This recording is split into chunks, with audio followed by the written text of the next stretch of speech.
When I was a very young person, I began my career as an actress.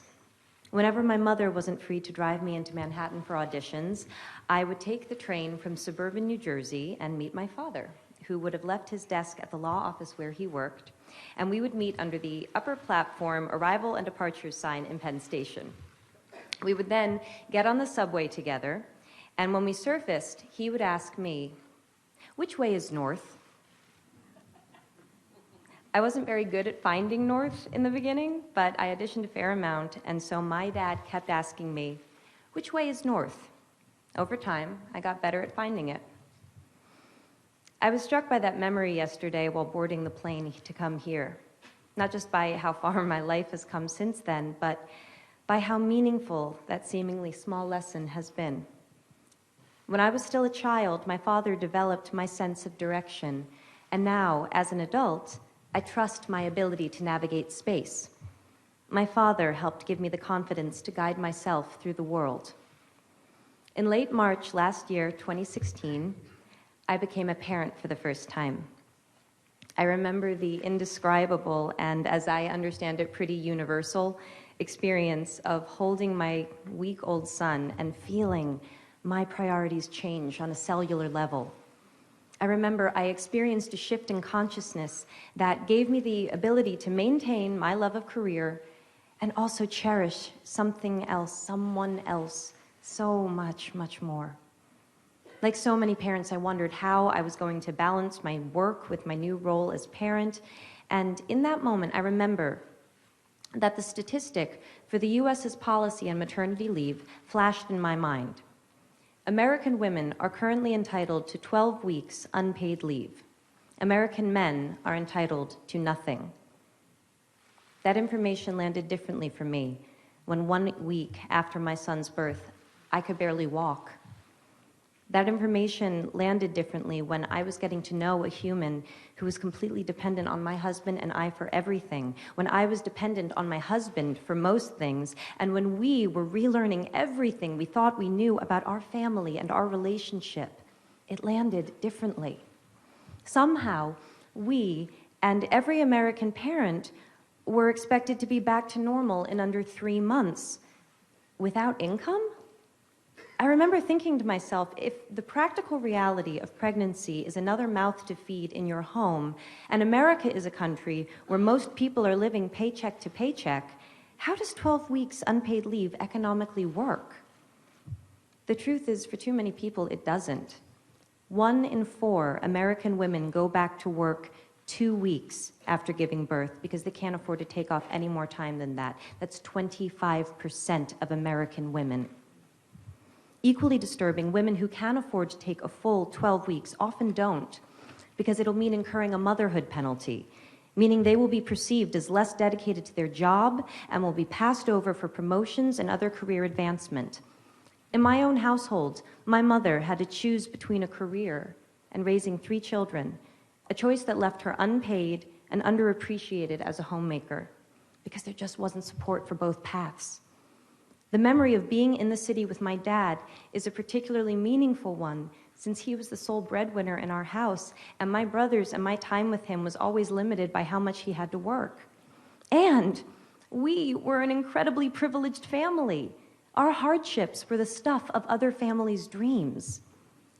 The deeper into the issue of paid parental leave I go, the clearer I see the connection between persisting barriers to women's full equality and empowerment and the need to redefine and in some cases destigmatize men's roles as caregivers. In other words, thank you.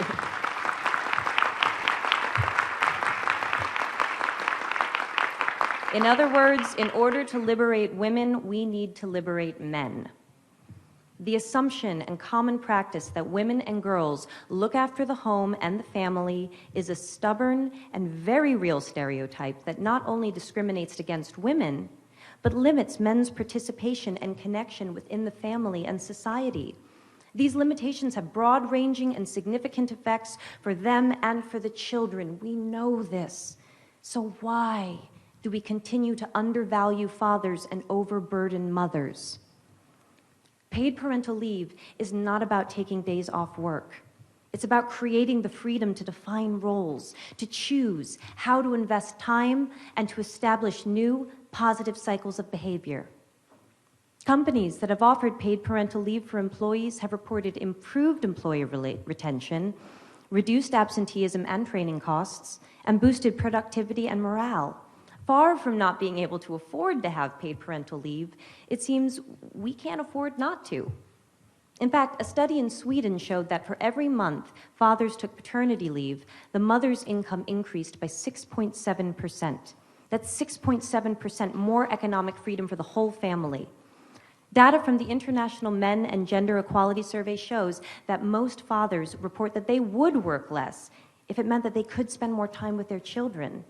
And picking up on the thread that the Prime Minister mentioned, I'd like to ask, how many of us here today saw our dads enough growing up? How many of you dads here see your kids enough now? We need to help each other if we are going to grow.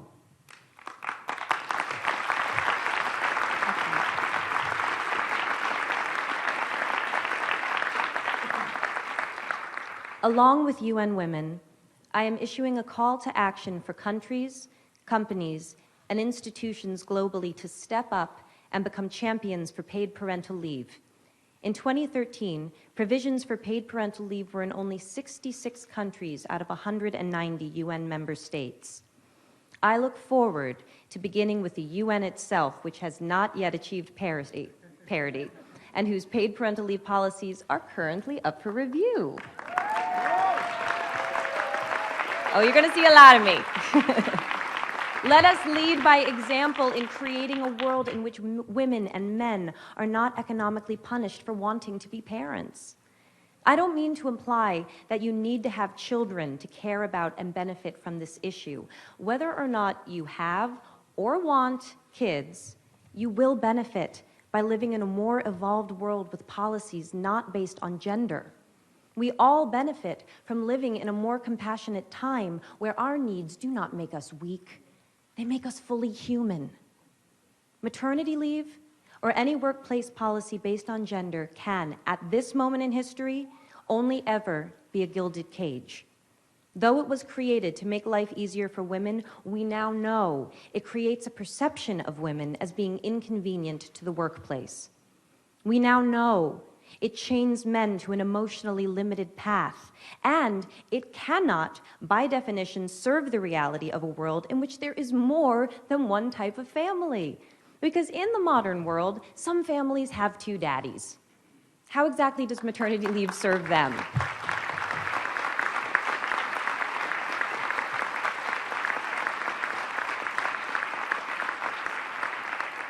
Today, on International Women's Day, I would like to thank all of those who went before in creating our current policies.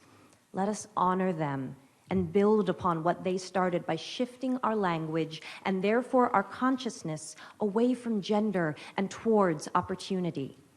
Let us honor our own parents' sacrifice by creating a path for a more fair, farther-reaching truth to define all of our lives, especially the lives of our children. Because paid parental leave does more than give more time for parents to spend with their kids. It changes the story of what children observe and will from themselves imagine possible. I see cause for hope. In my own country, the United States, currently the only high-income country in the world without paid maternity, let alone parental leave, great work has begun in the states of New York, California, New Jersey, Rhode Island, and Washington, which are currently all implementing paid parental leave programs. First Lady Chirlane McCray and Mayor Bill de Blasio have granted paid parental leave to over 20,000 government employees in New York City. We can do this. Bringing about change cannot just be the responsibility of those who need it most. We must have the support of those in the highest levels of power if we are ever to achieve parity. That is why it's such an honor to recognize and congratulate pioneers of paid parental leave like the global company Danone. Today, I am proud to announce Danone Global CEO Emmanuel Faber as our inaugural He for She thematic champion for paid parental leave.